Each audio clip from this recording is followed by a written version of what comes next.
Арсланбек мырза, такташ алайлычы, 7-чи беренени ачсаңыздар, сублизинг жазылып турат да. Мен бир нерсени түшүнбөй алдым да.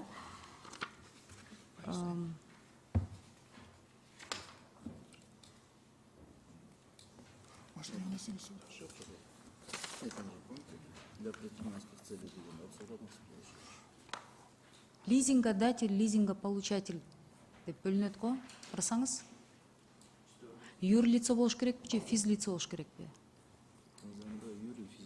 И то, и другое. Мы зам, да, и то, и другое. Нет. Лизингодатель и лизингополучатель, и то, и другое. И юридическое лицо, и физическое лицо. Требования, предъявляемые к лизингодателю. Лизингодателем могут стать юрлица, отвечающие следующим требованиям, деп четко жазылып турат. Арслан мырза, просто азыр ушул жерден такталыш керек да. Наличие утвержденного уставного капитала. То есть ОСО. А физлица, вот это у вас здесь не состыковки. Вы должны либо... Субъектами лизинга являются, да, вот это лизингодатель, юридическое лицо. Арсланбек мырза, бияқта либо надо... Вот точно стоит же, здесь же написано. Я поняла определение, но лизингодатель, лизингополучатель деп жазганда требования, предъявляемые к лизингодателю. Теперь, какие? теперь правильно. Нет, подождите, вы, пожалуйста, можно я ой, моя началанчи? Лизингодателем могут стать только юрлица.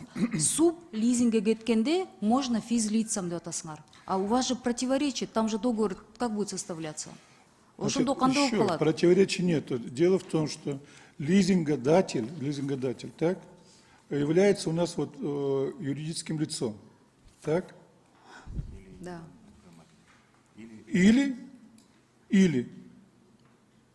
Ребят, может, вы сами ответите? Вот. Что тут?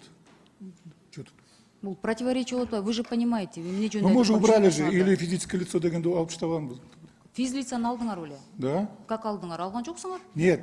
Датель, который вот здесь стоит. Ты түшүндүрүп бергилечи анда? Мое предложение, которое было. Арслан мырза, там есть мындай нерсе бар да? Лизингодателем может быть только юрлица, не физлица. Но у вас здесь прописано, нет, да, но у вас здесь прописано, мен каратпайм мына статьяда, в случае сублизинга, деятельность лизингополучателя по отношению к сублизингополучателю является предпринимательской, он должен обладать статусом юрлица или физлица, деп жазып атасыңар. У вас противоречит, вам надо либо сублизинг полностью детально прописать, полностью, это дополнительная глава, нагриш керек, просто здесь не доработали, либо, ну как не рассматриваем?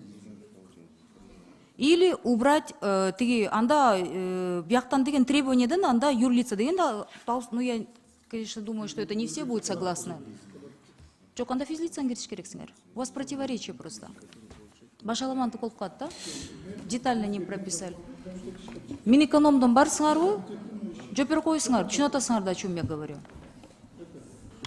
Ооба, барбыз. Журам мырза, айтып койсоңуз. Вы поняли? Ооба, мен түшүндүм. Читали? Ооба, ваше мнение кандай? Бизге келген ушул документ. Биз толугу менен колдоп бергенбиз ушул мыйзамдын долбоорун. Бирок эгерде сиз айтып аткан нерсени Жок, Анна, вы пропустили, наверное. Вы это вникли, посмотрели? Она же противоречит. Ну, мы смотрели только в части вот вносимых изменений со стороны инициаторов. Если требуется, мы готовы, конечно, отработать данный момент без проблем. В целом мы поддержим шу мыйзам долбоорун. Жок, элге кыйын болуп калат да, просто мыйзамда четко так жазылып калса жакшы болмок да.